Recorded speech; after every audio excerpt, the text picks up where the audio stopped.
Hello everyone. Welcome to my new course which is called Manage AWS using Python Core Services.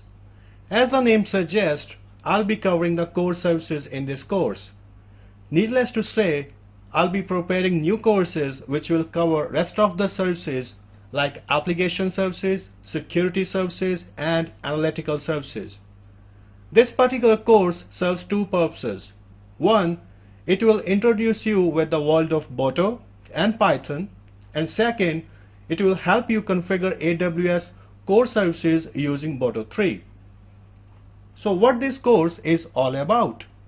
In this course, you will learn what is Boto 3 and why we need it. I'll also cover basics of Python just to introduce you with the basic flavor of Python. Next, we will see how to install and configure Boto 3 on your local systems. Once we are done with Python and Boto 3, we will start configuring AWS services.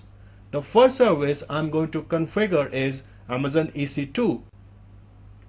We'll cover storage part next, which covers object and block storage. I'll also explain how to set up load balancer using Boto 3.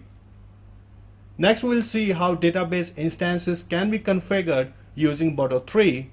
And last, but not the least, we will be configuring DNS.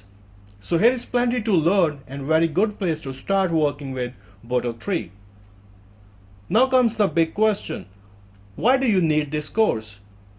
Well, first of all, this is the only course available on Udemy which helps you learn and understand Boto 3.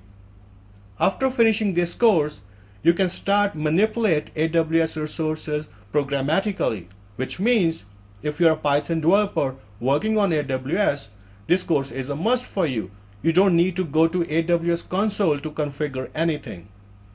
If you are a systems administrator, then you will also need this course. You can set up administration tasks using Python scripts instead of manually doing the jobs. It supports 40 AWS services as of now, which means it almost covers everything running on AWS. You don't need anything else to work on AWS. All the API models are JSON formatter. The request and response supports JSON, which helps in integrating it with other applications which supports REST APIs. It provides two primary interfaces to AWS, which are high level and low level. You can use the appropriate interface as per your need. So that's pretty much about this course. As we progress in the course, you may come up with several questions or concerns.